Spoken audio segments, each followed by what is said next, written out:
అన్నదాత అన్నదాత మీ అన్నదాత చెమటోడ్చి ఆహారాన్నందించే రైతన్నా అనునిత్యం నీ కండదండగా నిలిచే నేస్తం ఎవరన్నా అన్నదాత అన్నదాత మీ అన్నదాత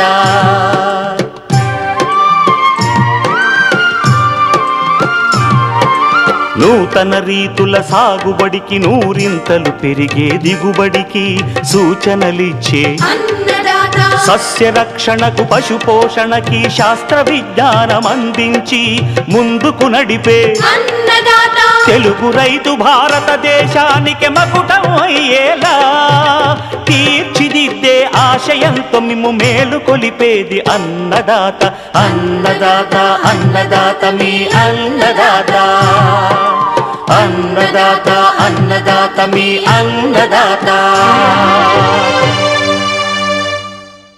అన్నదాత ప్రేక్షకులకు నమస్కారం. ఈనాటి ముఖ్యాంశాలు: వరి నాట్లు వేసే సమయంలో రైతులు తీసుకోవాల్సిన జాగ్రత్తలు, మధ్య తెలంగాణ మండలంపై ఎల్నినో ప్రభావం, ఖరీఫ్ సాగు పరిస్థితిపై రైతులకు సూచనలు, ఇంకా జై కిసాన్ వ్యవసాయ సమాచారం.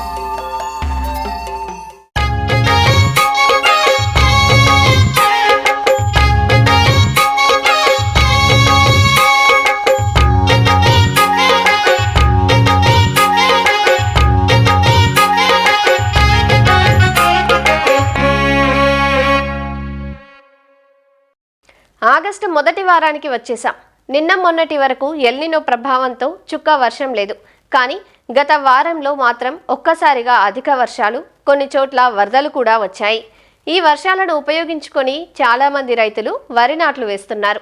అయితే ప్రధాన పొలంలో నాట్లు వేసుకునేటప్పుడు రైతులు పొలం తయారీ, మొక్కల సాంద్రత, ఎరువులు, కలుపు యాజమాన్యం వంటి అన్ని శాస్త్రీయ అంశాలను దృష్టిలో ఉంచుకున్నట్లయితే పైరు త్వరగా కుదురుకొని బలంగా ఎదిగి మంచి దిగుబడులను ఇచ్చే అవకాశం ఉంటుంది. వరి నాట్లు వేసే సమయంలో తీసుకోవాల్సిన జాగ్రత్తల గురించి తెలియజేస్తున్నారు ఆచార్య ఇంజనీరింగ్ వ్యవసాయ విశ్వవిద్యాలయం, శ్రీకాకుళం జిల్లా నైరా వ్యవసాయ కళాశాల విస్తరణ విభాగం అధ్యాపకులు డాక్టర్ డి చిన్నమనాయుడు. ఖరీఫ్ పంట కాలంలో వరి ఒక ప్రధానమైన పంట.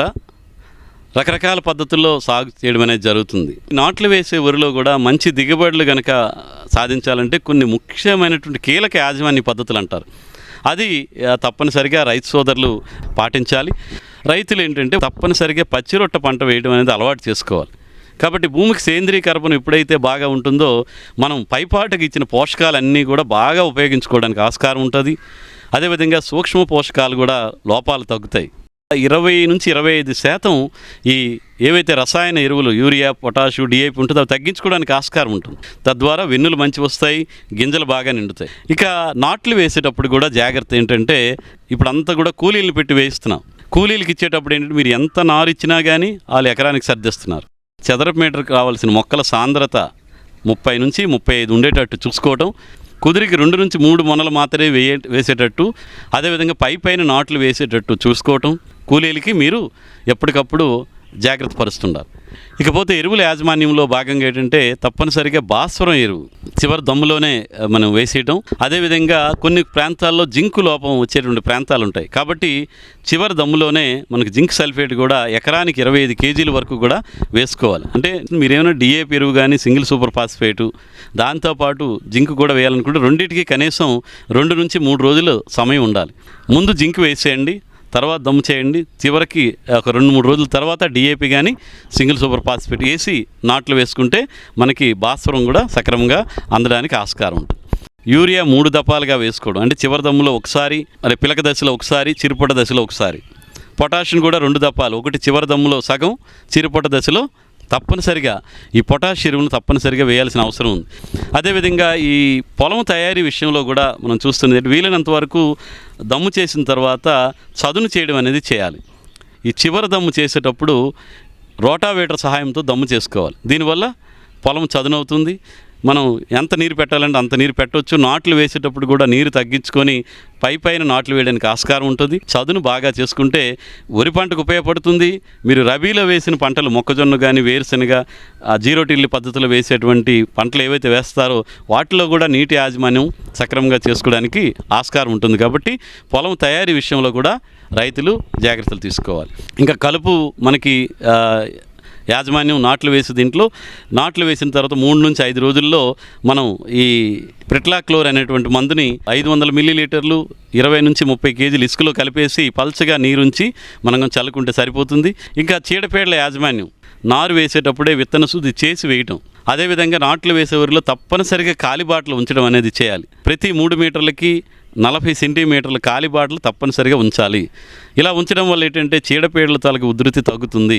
గాలి వెలుతురు బాగా ప్రసరించి బాగా పిలకలు పెట్టడానికి అవకాశం ఉంటుంది.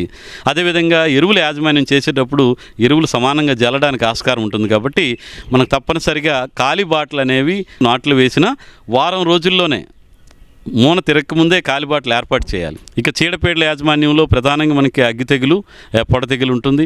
రైతులు ఎప్పటికప్పుడు పొలాన్ని గమనించడం, నిఘా పెట్టుకోవడం, వాతావరణ పరిస్థితులు మారుతున్నప్పుడు పొలాన్ని సందర్శించి మనకి అగ్గి తెగులు అంటే ఆకు మీద మచ్చలు కనుక నూలికంటి మచ్చలు లాంటివి కనిపిస్తే మనకి ట్రైసైక్లోజోల్ లాంటి మందుని 0.6 గ్రాములు 1 లీటర్ నీటి కలిపి పిచికారీ చేయటం. అదేవిధంగా పొడ తెగులు అంటే పాము పొడ చర్మం మాదిరి మచ్చలు కనుక వస్తే ఈ ప్రోపికొనజోల్ అనేటువంటి మందును 1 మిల్లీలీటర్ 1 లీటర్ నీటి కలిపి పిచికారీ చేసుకుంటే సరిపోతుంది.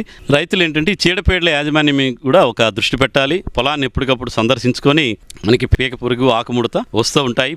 అది ముందు జాగ్రత్తగా ఏంటంటే నాట్లు వేసిన తర్వాత ఒక 10-15 రోజుల తర్వాత పల్చగా నీరుంచి కార్బోఫ్యూరాన్ 3G గుళికలు అయితే కనుక మనకు 10 కేజీలు ఎకరానికి వేస్తే మనకి పీక పురుగు, అదేవిధంగా ఆకుముడత ఇలాంటి పురుగులు కూడా తగ్గడానికి ఆస్కారం ఉంటుంది.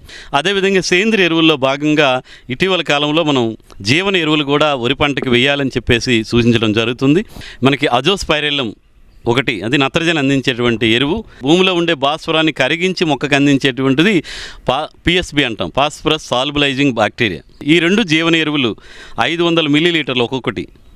దీన్ని ఒక 100 కేజీల పశువుల గత్తానికి కలిపేసి నాట్లు వేసిన 10 రోజుల లోపు కనుక పొలంలో పల్చగా నీరుండేటప్పుడు చల్లుకుంటే ఈ జీవన ఎరువులు కూడా భూమికి చేరి నత్రజన్ని, భాస్వరాన్ని మొక్కకు అందిస్తాయి. తద్వారా రసాయన ఎరువులు తగ్గించుకుంటాం. తద్వారా చీడపీడలు తగ్గడానికి ఆస్కారం ఉంటుంది.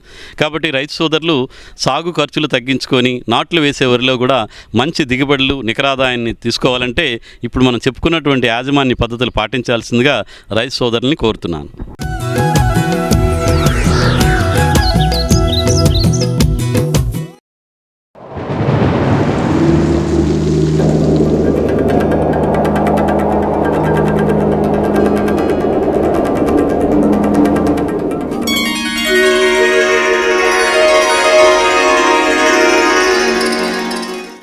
ఏటా అధిక వర్షాలు రైతును ముంచుతుండగా ఈ ఏడాది ఎల్నినో ప్రభావంతో ఎక్కడా సరైన చినుకుజాడ లేకుండా పోయింది. ఖరీఫ్ సాగులో అనిశ్చితి నెలకొన్న ప్రస్తుత పరిస్థితుల్లో గత వారం అక్కడక్కడా కురిసిన జల్లులు ఇప్పటికే విత్తిన పంటలకు జీవాన్ని పోశాయి. తెలుగు రాష్ట్రాల్లోని వివిధ వ్యవసాయక మండలాల్లో ప్రత్యామ్నాయ పంటల ప్రణాళికలను వ్యవసాయ నిపుణులు ఇప్పటికే విడుదల చేశారు.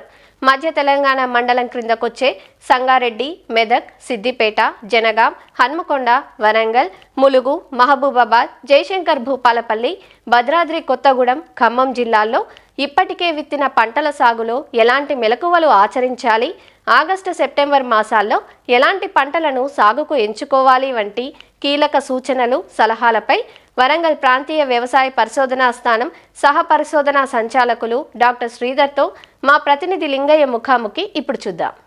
ఇప్పుడు రైతాంగం ఈ వానాకాలం సీజన్ గట్టెక్కేందుకు తీసుకోవాల్సిన ప్రధానమైన సాగు చర్యలేంటి, ఏ పంటలు సాగు చేస్తే అధిక దిగుబడులు వస్తాయి, అదేవిధంగా రైతులు ప్రధానంగా సాగు చేయాల్సిన పంటలు ఏంటి అన్న అంశాలపై ప్రాంతీయ వ్యవసాయ పరిశోధన స్థానం వరంగల్ సహ పరిశోధన సంచాలకులు డాక్టర్ శ్రీధర్ గారు మనతో ఉన్నారు. సార్ నమస్కారం.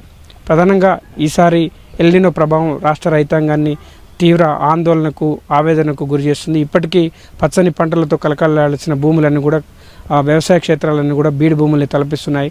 కొంత సీజన్ ముందుగా వేసిన రైతులు ఇప్పుడు పంటలను కాపాడుకునేందుకు అష్టకష్టాలు పడుతున్నారు కదా. ప్రస్తుతానికి మన ఈ పరిశోధన స్థానం పరిధిలో ఉన్న జిల్లాల్లో పరిస్థితి ఎలా ఉంది, వర్షపాతం వివరాలు ఎలా ఉన్నాయి, ఎలాంటి లోటు వర్షపాతం ఇక్కడ నమోదైంది, దాని వివరాలు ఏంటి సార్? ఎవరు ఊహించినటువంటి విధంగా ఈసారి 2026 సంవత్సరంలో ఈ ఎల్నినో ప్రభావం అనేది మనము అనుభవంలో ఉంటున్నాము. కొన్ని ప్రాంతాలలో ఎక్కువ వరదలు రావడము, అదేవిధంగా కొన్ని చోట్ల చాలా కరువు పరిస్థితులు నెలకొనడము మనం చూస్తూ ఉన్నాము. మన భారతదేశము అదేవిధంగా మన తెలంగాణ రాష్ట్రంలో కూడా ఎల్నినో ప్రభావం నుంచి ఈసారి తప్పించుకోలేకపోయినాయి. మధ్య తెలంగాణ మండలం ఉమ్మడి ఈ వరంగల్ జిల్లా కానీ, ఖమ్మం కానీ, అటు మెదక్ జిల్లాల్లో సంబంధించి 11 జిల్లాలు ఏవైతే ఉన్నాయో కూడా ఈ ఎల్నినో ప్రభావం కిందకి రావడం జరిగింది. మనకు తెలంగాణలో మాత్రం ఈసారి ఋతుపవనాలు రావడము ఆలస్యమైంది. అదేవిధంగా వచ్చిన ఋతుపవనాలు కూడా మనకు చాలా బలహీనంగా రావడము, ఒక మోస్తరు వర్షము రైతులకు అందుబాటులో లేని పరిస్థితులను మనము చూస్తూ ఉన్నాము. జూలైలో ఏ విధంగా అయితే ఈ ఋతుపవనాలు బలహీనంగా ఉన్నాయో ఆగస్టు మాసంలో కూడా అదేవిధంగా ఈ ఋతుపవనాలు బలహీనంగా ఉండే అవకాశము మనకు వాతావరణ విభాగం వారు మనకు సూచనలు చేయడం జరుగుతూ ఉంది. సార్, ప్రధానంగా జూన్ మాసంలో మన సీజన్ ప్రారంభమైంది. అప్పటి నుంచి ఇప్పటి వరకు ప్రధానంగా ఏ పంటలు సాగాయి, వాటి పరిస్థితి ఎట్లా ఉంది, పంటల్ని కాపాడుకునేందుకు రైతులు ఇప్పుడు ఎటువంటి చర్యలు తీసుకుంటే కొంత ఆ పరిస్థితిని అధిగమించే అవకాశం ఉంది? అదేవిధంగా ఆగస్టు సెప్టెంబర్ మాసాల్లో ఏ పంటలకు విత్తనాలు వేసుకోవచ్చు, పంటలు సాగు చేసుకునే అవకాశం ఉంది? ఈ మధ్య తెలంగాణ మండలంలో మనకు వరి, పత్తి, మొక్కజొన్న ఈ 3 పంటలు చాలా విస్తీర్ణంలో వేయడం జరుగుతూ ఉంది. కాబట్టి ఈ పత్తి జూన్ 15 తర్వాత 90% వరకు సాగు చేయడం జరిగింది. అదే రకంగా ఈ మొక్కజొన్న కూడా 70% వరకు కూడా ఈ మొక్కజొన్న పంట అనేది మనకు రైతులు వేయడం జరిగింది. ముందుగానే రైతులు కూడా అనుభవంతో ఉంటారు కాబట్టి వాళ్ళు ఈ వాతావరణ పరిస్థితిని ముందే బేరీజు వేసుకొని కందులు మనకు చాలా విస్తీర్ణంలో, అంటే ఇప్పుడు మనము డేటా చూసుకున్నట్టయితే నార్మల్గా ఉండాల్సిన విస్తీర్ణంలో 95% వరకు మనము కందులు మనకు రైతులు ఎల్లినో సంవత్సరంలో అదొక మంచి పరిణామంగా మనం భావించవచ్చు. చాలా తక్కువ సమయంలో ఒక మంచి దిగుబడి తీసే ఇంకొక పంట మనము ఎప్పుడు ఎక్కువ సిఫారసు చేసేది పెసర్లు కూడా మన ఈ 11 జిల్లాల్లో మనం కనుక ఒక సగటున కనుక తీసుకున్నట్టయితే 90% పెసర వేసుకోవడం కూడా జరిగింది. వరి మనకు ఇప్పటి వరకు 10% లోపలనే నారు వేయడం కానీ, నాట్లు పెట్టుకోవడం కానీ జరిగింది. ఈ పరిస్థితుల్లో వరిని మనము సిఫారసు చేయకుండా ఉండడమే చాలా మంచిది. ఎందుకంటే మనకు ప్రభుత్వం వారి దగ్గర నుంచి ఒక సూచన లేకపోతే ఉత్తర్వులు ఏమొచ్చినాయంటే మనకు చెరువుల్లో నీళ్లు తగ్గిపోతున్నాయి, భూగర్భ జలాలు కూడా అడుగంటిపోతున్నాయి. కాబట్టి మనకు బోర్లు కూడా రేపొద్దున కావాల్సినంత నీరు అందించే పరిస్థితి ఉండదు. కాబట్టి ఈ వరి విస్తీర్ణం ఏదైతే తగ్గువలో ఉందో అది అట్లనే ఉంచి ఆ వరికి ప్రత్యామ్నాయంగా ఇప్పుడు ఏవైతే మనం పంటలు అనుకుంటున్నామో ఆ పంటల్ని వైపు రైతుల దృష్టి మళ్లించాల్సిన అవసరము ఎంతైనా ఉంది. సార్, ప్రధానంగా రైతులు మాత్రం వానాకాలం సీజన్లో ఎక్కువగా వరి సాగు చేస్తూ ఉంటారు. కానీ ఈసారి పరిస్థితి చాలా భిన్నంగా ఉంది. ఒకవైపు ఎల్నినో ప్రభావం చాలా తీవ్రంగా ఉంది, ఇంకోవైపు సాగునీటి ప్రాజెక్టుల్లో నీళ్ళు లేకపోవడం, భూగర్భ జలాలు అడుగంటిపోవడం వల్ల కూడా ఈ ప్రభావం వరి సాగు పైన పడుతుంది కదా. మరి వరి సాగు చేయాలనుకున్న స్థానంలో రైతులు ఏ పంటల వైపు మొగ్గు చూపితే ఈ పరిస్థితి నుంచి గట్టెక్కే అవకాశం ఉందనుకుంటున్నారు? ఇప్పుడు మనకు కందులు ఒక అనువైన పంట అండి. ఒకటి కందులు 15 వరకు కూడా రైతులు మనకు కంది పంట వేసుకోవచ్చు. దానికి స్వల్పకాలిక రకాలని మనము సిఫార్సు చేయడం జరుగుతుంది. ఈ మనకు పాలెం PRG 176 అనే రకము ఈ స్వల్పకాలిక రకము మన వరంగల్ పరిశోధన స్థానం నుంచి విడుదలైనటువంటి 255, 121 ఇట్లాంటి కంది రకాలను రైతులు చాలా వరకు సాగులో చేస్తున్నారు. వాటికి కూడా నాకు తెలిసి ఎటువంటి ఇబ్బందికరమైన పరిస్థితులు ఏమి ఉండకపోవచ్చు. కాకపోతే మనకు ఈ వర్షాభావ పరిస్థితులు ఉన్నప్పుడు రైతులు ముఖ్యంగా గమనించాల్సింది నేలలో తడి లేనప్పుడు ఎరువులు వేయకూడదు. వర్షం పడిన తర్వాత తేమ ఆరిపోయే లోపలనే మళ్ళీ ఎరువులో వెళ్ళాలి. వీలైనంత వరకు ఈ సాళ్ళ మధ్యలో అంతర్కృషి చేసి తేమ అనేది ఆవిరి కాకుండా కాపాడుకునే పద్ధతులు కార్యక్రమాలు చేయడం వల్ల చాలా వరకు మనం తేమను భూమిలోనే ఉంచిన వాళ్ళం అవుతాము. రైతులు ఇంకా రేపు వర్షం పడుతుంది, ఎల్లుండి వర్షం పడుతుంది, వరి సాగు చేసుకోవచ్చు అనే ఆలోచనతోనే ఉన్నారు. ప్రధానంగా వరి నాట్లు వేయని వాళ్ళు కూడా వెదజల్లే పద్ధతిలో వరి సాగు చేద్దామన్న ఆలోచనలో కూడా ఉన్నారు. వెదజల్లే పద్ధతిలో సాగు చేయడం వల్ల ఎటువంటి ఇబ్బందులు, సమస్యలు రైతులకు తలెత్తే అవకాశం ఉంది రాబోయే రోజుల్లో? వరిని కూడా ఒక ఆరుతడి పంటలాగా సాగు చేసేటువంటి అలవాటు మనం కంపల్సరీగా ఈ సీజన్ చేపట్టాల్సిన అవసరం ఉంది. ఎప్పటికీ నీళ్లు నిలబడి ఉండాలనే పద్ధతి నుంచి మనం ఆరుతడి పంటగా ఇప్పుడు ఒకసారి నీళ్లు పెట్టినామంటే మళ్ళీ ఒక సీమనెర్ర వచ్చే వరకు మళ్ళీ మీరు నీళ్లు పెట్టాల్సిన అవసరం లేదు. మళ్ళీ కొంచెం భూమి తడారిపోయింది అనుకున్నప్పుడు మళ్ళీ నీళ్లు పెట్టడము. బరువు నేలలు అయితే మీకు 10-15 రోజుల వరకు మనకు ఆ తేమ ఉంటుంది కాబట్టి అటువంటి పరిస్థితుల్లో వరికి ఎటువంటి ఇబ్బంది ఉండదు కాబట్టి వరిని కూడా మనం ఆరుతడి పంటలాగా చేసుకుంటే 10 రోజులు వచ్చే నీటిని మనము 30 రోజుల వరకు ఆ నీటి లభ్యతను పొడిగించుకున్న వాళ్ళం అవుతాము. తర్వాత చివరి దశలో వరి పూత దశకు వస్తుంది, పాలు పోసుకునే టైంలో అప్పుడు కావాలంటే కొంచెము కొద్దిగా నీళ్లు నిలబెట్టుకొని, ఎందుకంటే మనం మరీ అప్పుడు కనుక ఎండగడితే మనకు నూక శాతం ఎక్కువ అయ్యే అవకాశం ఉంది కాబట్టి అప్పుడు టైంలో మాత్రం నీళ్లు పెట్టుకొని వరిని ప్రస్తుతానికి ఆరుతడి పంటలాగా పద్ధతి రైతులు పాటించాలి. సాధ్యమైనంత వరకు ఇంకా మనకు వరి అనేది మనము సిఫారసు చేయడం లేదు. స్వల్పకాలిక రకాలు వేస్తే కూడా మనకు రేపొద్దున నీటి లభ్యత ఉండదు కాబట్టి ఆముదాలు కూడా ఒక మంచి పంట.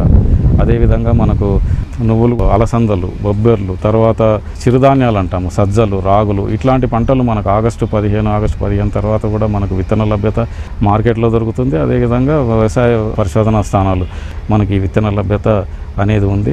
మనకు ఆగస్టు 15 తర్వాత కూడా మనకు మంచిగా సాగు చేయాల్సిన పంట మన మధ్య తెలంగాణ మండలంలో రైతులకు బాగా అలవాటు ఉన్న పంట పొద్దుతిరుగుడు పంట. ఏ పంట వేసుకోలేని పరిస్థితుల్లో ఈ పొద్దుతిరుగుడు పంట కూడా ఆదాయాన్ని తెచ్చిపెట్టే ఒక పరిస్థితి అయితే మనకు. సార్, మీరు చెప్తున్న ప్రకారం అంటే రైతులు వాస్తవానికి ప్రతి సీజన్ వారిగా కూడా సంప్రదాయ పంటలు సాగు చేస్తూ వస్తుంటారు. కానీ ఈసారి పరిస్థితులకు భిన్నంగా ప్రత్యామ్నాయ పంటలు, ఆరుతడి పంటలు సాగు చేయాలని మీరు సూచిస్తున్నారు. మరి నేల స్వభావం మనకు రైతాంగానికి ఎట్లా ఉపయోగపడుతుంది? ప్రధానంగా ఎర్ర నేలలు, నల్లరేగడి భూములు ఎక్కువగా ఉన్న ప్రాంతాలుగా ఉంటాయి కదా, ఆ నేలలు ఈ పంటలకు పూర్తి స్థాయిలో సహకరిస్తాయా? మీరు రైతులకు ఇచ్చే సలహా సూచన ఏంటి? ఇప్పుడు మనకు నల్లరేగడి నేలలు అంటే బరువు నేలలని రైతులు జనరల్గా మాట్లాడుతూ ఉంటారు. ఎర్ర నేలలు అంటే కొద్దిగా తేలికపాటి నేలలు. ఈ మనం చెప్పిన పంటలన్నీ కూడా ఎటువంటి నేల స్వభావం ఉన్నటువంటి పరిస్థితుల్లో అయినా మనం చేయొచ్చు. కాకపోతే రైతులు ఒకటి గమనించాల్సింది ఏంటంటే ఈ బరువు నేలల్లో అయితే మొక్కల మధ్య 120 సెంటీమీటర్లు 190 సెంటీమీటర్ల వరకు తగ్గించగలిగినా కూడా బరువు నేలల్లో ఆ తేమ ఆపగలిగే శక్తి ఉంటుంది కాబట్టి నీటి తడులు కొంచెం దూరం పెంచుకున్నా కూడా మనకి ఇబ్బంది ఉండదు. అదే తేలిక నేలల్లో సాంద్రత దగ్గరికి చేసుకొని పెట్టుకుంటే మనకు ఆ మొక్కల సంఖ్య ఒక చదరపు మీటర్కి ఏదైతే ఉంటుందో ఆ మొక్కల సంఖ్య అనేది మనకు ఏర్పడి మనకి ఏదైతే ఈ వాతావరణ పరిస్థితుల వల్ల తగ్గిపోయే దిగుబడిని మనము ఈ రకంగా కూడా మనం చేసుకోవడానికి అవకాశం ఉంటుంది. ఫ్రీక్వెంట్గా మనము రైతులు అంతర్కృషి అనేది చేసుకుంటూ ఉండాలి. ఇంకొకటి ముఖ్యంగా బాగా మనకు నీటి లభ్యత మరీ తగ్గిపోయింది అనుకుంటే లైఫ్ సేవింగ్ ఇరిగేషన్ అంటాం అనమాట. అంటే పంటని ప్రాణాలతో నిలబెట్టడానికి ఇవ్వాల్సినటువంటి నీటి తడులను మాత్రము రైతులు బోర్వెల్స్లో నుంచి కానీ చెరువుల్లో కానీ తీసుకొని ఆ నీటి తడులను ఇచ్చే విధంగా చేయాలి. పోషకాలు అనేవి మనకు భూమిలో నుంచి తక్కువ శాతంలో మనకు లభ్యత ఉంటుంది. ఎందుకంటే నీరు అవైలబిలిటీ, నీరు లభ్యత ఉండదు కాబట్టి పంటలు కూడా ఆ పోషకాలు అనేది తీసుకోలేవు. అటువంటి సమయంలో మనకు 2% యూరియా ద్రావణాన్ని పైపాటుగా పిచికారి చేసుకోవాలి. లేదంటే ఒక 10-15 రోజుల లోపల 2-3 సార్లు కనుక ఇటువంటి యూరియా మనం పొటాషియం నైట్రేట్ కానీ 1% సొల్యూషన్ అని చెప్తూ ఉంటాము. ఇటువంటివి కనుక మనం చేస్తే పంటలకి పైపాటుగా మనము పోషకాలు అందించిన వాళ్ళం అవుతాము. కొంతవరకు పంటలు వీటి నుంచి తేరుకోగలిగి దిగుబడులు శాతం నష్టాన్ని కొంతవరకు మనం నివారించగలం. ప్రధానంగా ఈసారి అసలే వర్షాభావ పరిస్థితులు నెలకొన్నాయి. సాగునీటి ప్రాజెక్టులు మొత్తం నిండుకున్నాయి. ఇప్పటివరకు కలకల్లాడాల్సిన ప్రాజెక్టుల్లో కూడా సరైన నీరు లేదు. కేవలం తాగునీటికి సరిపడ మాత్రమే నీటి వనరులు ప్రస్తుతం ఉపయోగపడుతున్న పరిస్థితుల్లో రైతులు పంటల వినియోగంలో నీటి వినియోగం, నీటి ఆదా రైతులకు ఏం సూచన సలహా ఇస్తారు?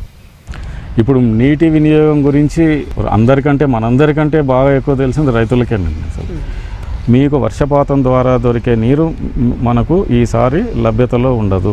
కాబట్టి దీని ద్వారా ఏమవుతుంది, భూగర్భ జలాల మీద ఒత్తిడి పెరుగుతుంది. అంటే బోర్ల ద్వారా మనము ఎప్పటికప్పుడు నీళ్ళను బయటకు తీస్తూ ఉంటాము. మామూలు సీజన్లో కనుక అయితే భూగర్భ జలాల ద్వారా తీసిన వర్షము పైనుంచి వచ్చే వర్షపాతం ద్వారా మళ్ళీ దాని మొదట ఉన్న స్థాయి వరకు చేరే అవకాశం ఉంటుంది. కానీ ఇప్పుడు మనం గుర్తుపెట్టుకోవాల్సింది, భూగర్భ జలాలు బాగా అడుగంటిపోయినాయంటే మనకు లోపల ఉండేటువంటి చాలా రకమైనటువంటి క్షారగుణం కలిగినటువంటి లవణాలు ఇవన్నీ కూడా పైకి వచ్చే అవకాశం ఉంటుంది.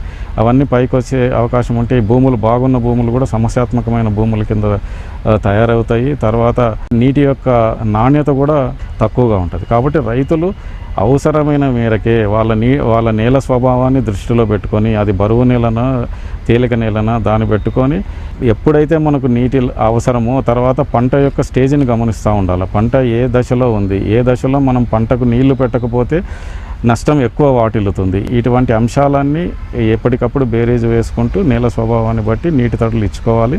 ఉన్న నీటిని ఎప్పుడన్నా అడపాదడప పడ్డ 5 మిల్లీమీటర్లు 10 మిల్లీమీటర్ల వర్షం పడ్డ దీన్ని కూడా మనము సంరక్షించుకోవడానికి అంతర్కృషి అనేది చేసుకోవడం వల్ల ఉన్న నీటిని సద్వినియోగం చేసుకునే వాళ్ళం అవుతాం. వర్షాభావ పరిస్థితుల నేపథ్యంలో కొంత అధైర్యంతో ఉంది. ఈ సీజన్ను గట్టెక్కడం ఎలా అని ఆలోచిస్తున్న రైతాంగానికి ధైర్యం ఇచ్చేలా ఏం చెప్తారు? అంటే వాతావరణం అయితే మనకు ప్రస్తుతానికి కొద్దిగా ప్రతికూలంగానే ఉందని చెప్పాలి. కానీ రైతులు అధైర్యపడాల్సిన అవసరం లేదు. మనకు వరి కాకపోతే ప్రత్యామ్నాయ పంటలు చాలా ఉన్నాయి. మొక్కజొన్న పచ్చికండలకు కూడా మనము మొక్కజొన్న రైతులు వేసుకొని పచ్చికండలకు చాలా విపరీతమైన డిమాండ్ ఇప్పుడు మనం చూస్తూ ఉన్నాము. అపరాలలో మనకు కందులు కానీ పెసర్లు కానీ ఇంకొక కొంచెం ఇట్లే ఉంటే కనుక మినుములు కూడా మనము రెండవ పంట కింద మినుములు వేసుకోవచ్చు.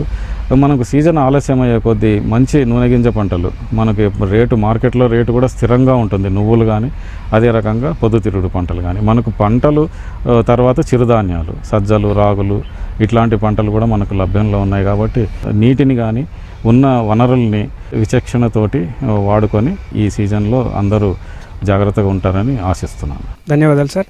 ఇది డాక్టర్ శ్రీధర్ గారి రైతులకు సూచనలు సలహాలు ఇస్తున్న ప్రక్రియ. ప్రధానంగా ఎల్నినో ప్రభావాన్ని తట్టుకునేందుకు ఈసారి గట్టెక్కేందుకు రైతులు ఆరుతడి పంటలను ప్రధానంగా సాగు చేయాలని చెప్పి ఆయన సూచిస్తున్నారు. వీలైనంత వరకు వరి సాగును మానుకోవడమే మేలని ఆయన కీలక సూచన ఇస్తున్నారు. కెమెరామెన్ ఇస్మాయిల్తో లింగయ్య, ఈటీవీ, వరంగల్.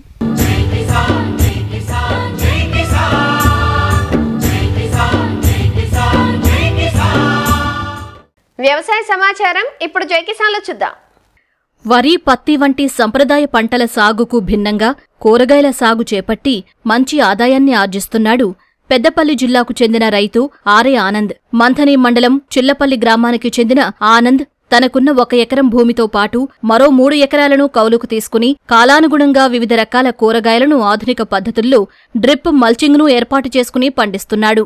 ట్రెల్లిస్ విధానంలో పందిరి ఏర్పాటు చేసుకుని బీర, సొర, కాకర వేసుకున్నాడు. అలానే బెండ, వంగ, టమాటా, దోస, అలసంద, చిక్కుడు వంటి పంటలను దశలవారీగా పండిస్తున్నాడు. చీడపీడల నియంత్రణకు మందుల పిచికారీలతో పాటు జిగురు అట్టలు, లింగాకర్షక బుట్టలను ఏర్పాటు చేసుకుని నాణ్యమైన దిగుబడులను సాధిస్తున్నాడు. వచ్చిన పంటను సమీపంలోని గోదావరి ఖని, మంథని మార్కెట్లలో విక్రయిస్తున్నట్లు రైతు చెబుతున్నాడు. నేను 4 సంవత్సరాల నుంచి కూరగాయల సాగు చేస్తున్నాను. గతంలో వరిను పత్తి చేశాను. వాటితో పాటు అందరికంటే భిన్నంగా కూరగాయల సాగు చేయాలని ఆలోచన చేసుకున్నాను. కూరగాయల సాగు అయితే సంవత్సరం పొడవునా ఆదాయం ఉంటుందని, రోజువారీ ఖర్చులకు కూరగాయల సాగు అయితే లాభం ఉంటుందని కూరగాయల సాగు నేను ఆలోచన చేసుకున్నాను. ఈ కూరగాయల సాగుకు నేను డ్రిప్ సిస్టమ్ ద్వారా కానీ మంచి సీటు ద్వారా కానీ నేను కొత్త పద్ధతిలో కూరగాయల సాగు చేస్తున్నాను. ఫిబ్రవరిలో నాకున్న సొంత ఎకరంలో బీర సాగు చేశాను. ఈ మిగతా 3 ఎకరాలు కౌలు తీసుకొని పప్పు దోశ, తినే దోశ, టమాటా కూడా దశల వారీగా సాగు చేస్తున్నాను. తర్వాత మే నెలలో వచ్చేసి మళ్ళీ బీర సాగు చేశాను. బీరతో పాటు పచ్చిమిర్చి, వంకాయ, టమాటా, బెండకాయ, అలసంద, గోరుచిక్కుడు, చిక్కుడుకాయ, కాకర, సొర అన్ని రకాల పంటలను దశల వారీగా పండిస్తున్నాను. మాకు అన్ని ఖర్చులు పోవంగా నెలకు 30 నుంచి 40 వేల దాకా మిగులుతుంది. మేము సమీపంలో ఉన్న మంతని కానీ గోదావరి కానీ మార్కెట్కు అక్కడ వేసి వస్తాము. తోట దగ్గరికి వచ్చిన వాళ్ళకు హోల్సేల్ రేట్లకే తక్కువ ధరకి ఇస్తున్నాము. బెడ్లు తయారు చేసుకుని మంచింగ్ చేసుకుని డ్రిప్ చేసుకోవడం వల్ల కలుపు సమస్య లేకుండా చూసుకుంటున్నాను. మధ్యలో ఉన్న కలుపును చాలా తక్కువ నాకు దగ్గర ఉన్న పవర్ వీడర్తోని మధ్యలో ఉన్న కలుపును దున్నుకుంటూ ఈజీగా చేసుకుంటున్నాను. వరి నుంచి ఎకరాకు 20,000 మిగులు కష్టంగా ఉన్న ప్రస్తుత పరిస్థితుల్లో కూరగాయల నుంచి నమ్మకమైన నెలవారీ ఆదాయం పొందుతున్నట్లు రైతు చెబుతున్నాడు. కోత పనులకు 2 వ్యక్తులను పెట్టుకుని తన భార్యతో అన్ని పనులను సొంతంగానే చేసుకోవడం వల్ల ఖర్చులు తగ్గి నికరాదాయం వస్తోంది. దిగుబడులు బాగుండటంతో పొలం వద్దకే వచ్చి వినియోగదారులు కొనుగోలు చేస్తున్నారని, ప్రభుత్వం తరపు నుంచి సాగుకు రాయితీలు అందితే మరింత సహకారంగా ఉంటుందంటూ తన అభిప్రాయం వ్యక్తం చేస్తున్నాడు. మరిన్ని విభిన్న అంశాలతో రేపటి అన్నదాతలో మళ్ళీ కలుసుకుందాం. నమస్కారం. అన్నదాతలు తమ సందేహాలు, సమస్యలను 1800-425-4085 టోల్ ఫ్రీ నెంబర్లో ఉదయం 10 గంటల నుంచి 11 గంటల మధ్య పని దినాలలో సంప్రదించగలరు. ఈ కార్యక్రమాన్ని యూట్యూబ్లో www.youtube.com/అన్నదాత ఈటీవీ లింక్ ద్వారా వీక్షించవచ్చు.